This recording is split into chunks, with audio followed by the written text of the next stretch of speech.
Hello, welcome to week 5 of me memorizing Evangeline. And we have a couple changes going on for this week.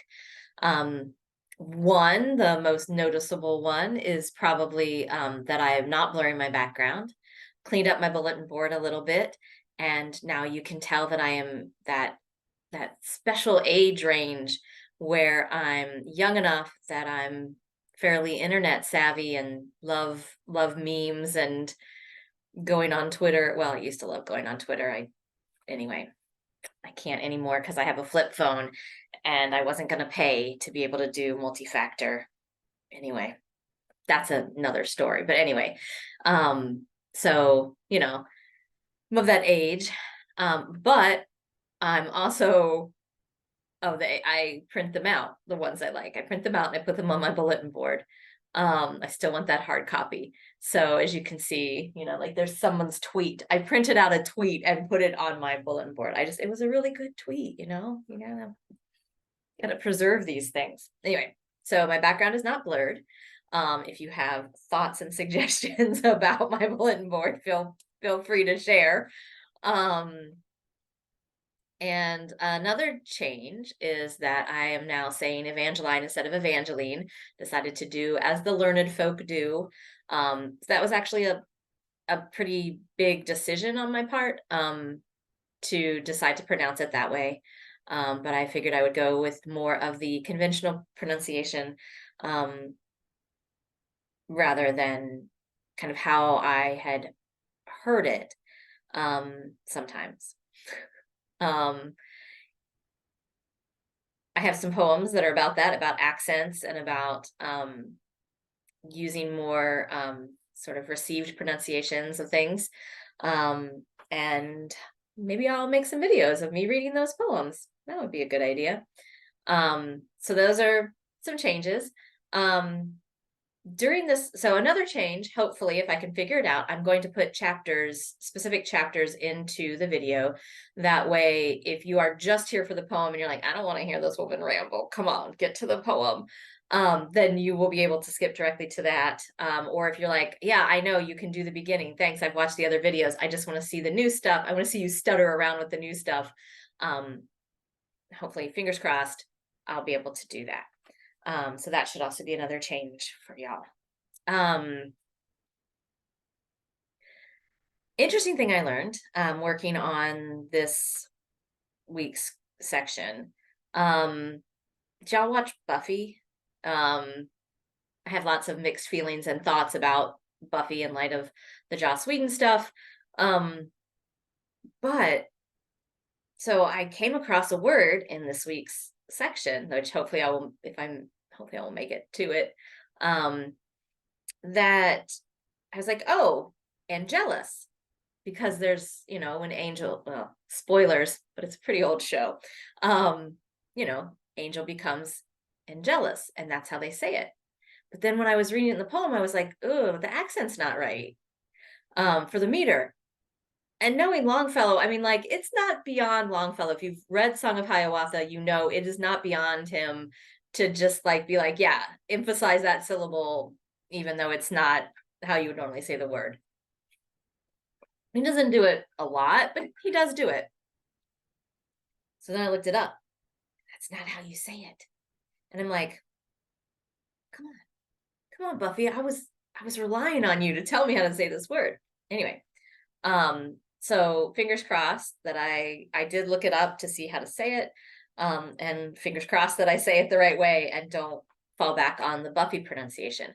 If you know any more about that, or if I'm wrong about that, put it down in the comments, let me know about that. So also, not this week, but in weeks to come, we'll be moving into more names, lots of French names, and I will do my best to look them up and make sure that I'm pronouncing them correctly. But if I mispronounce something, feel free to let me know kindly down in the comments.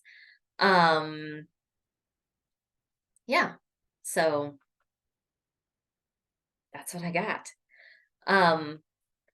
Potentially another change is trying to keep my eyes open when I read it. I've done a really good job, like when I'm doing run-throughs on my own, I feel like, yeah, I got this. But then I tried to recite for my husband, and it was like having an audience just sort of messed with my brain. So we will see how this goes. This is sort of in between because I know there is an audience, but it's not an audience that I can see. I don't know. I'm just like staring at myself on the laptop.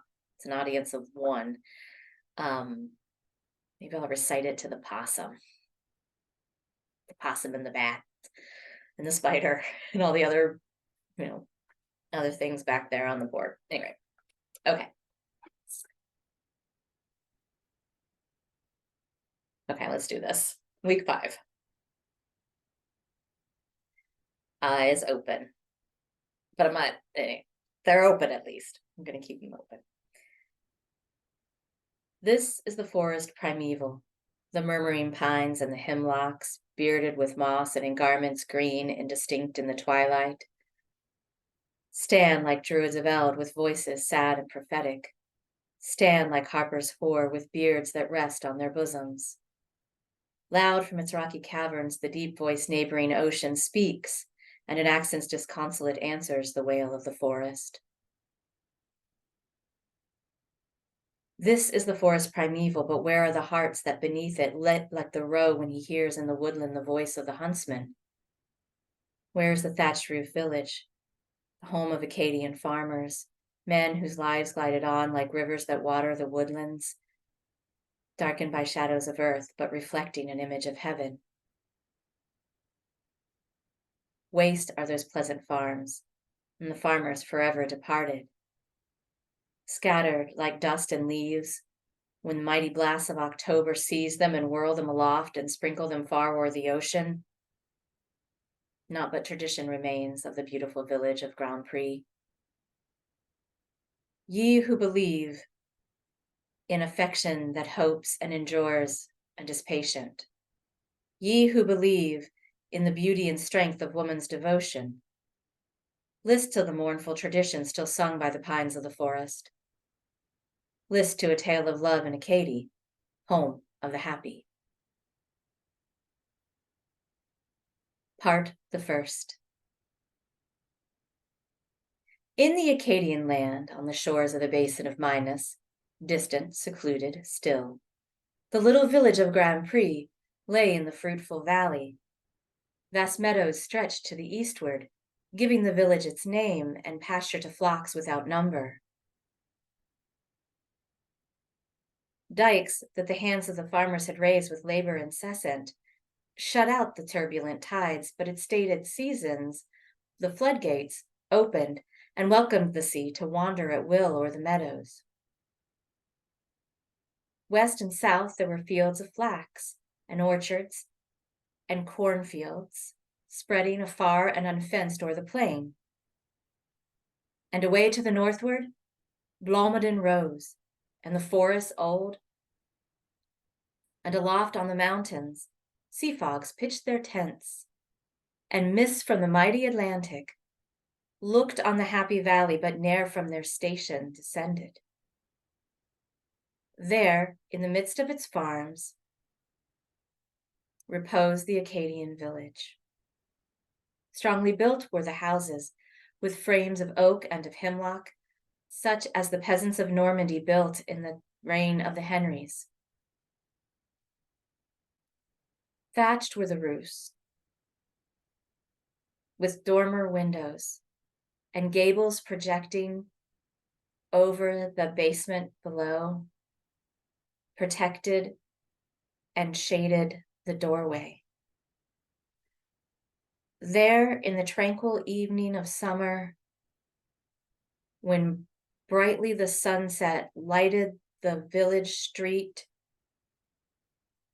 and gilded the vanes of the chimneys, matrons and maidens sat in snow-white caps and in kirtles, scarlet and blue and green, with distaffs spinning the golden flax for the gossiping looms, whose noisy shuttles within doors mingled their sounds with the whir of the wheels and the songs of the maidens. Solemnly down the street came the village priest, and the children paused in their play to kiss the hand he extended to bless them. Reverend walked he amongst them, and up rose matrons and maidens, hailing his slow approach with words of affectionate welcome. Then came the laborers home from the field, and serenely the sun sank down to his rest, and twilight prevailed. Anon from the belfry, softly the Angelus sounded, and over the roofs of the village, columns of pale blue smoke, like clouds of incense ascending, rose from 100 hearths, the homes of love and contentment, the homes of happy people. Let me look. Hold on, let me look.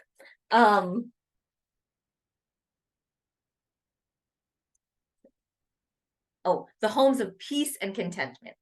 Rose from 100 hearths, the homes of peace and contentment. Okay.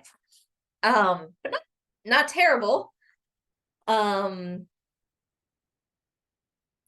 being able to put a little bit more panache and style into some of the earlier bits as I get to know them better and trust myself to remember what they are. But it's weird because sometimes I'll have like a wobble in a place. It's like, that. What's the problem? Just go.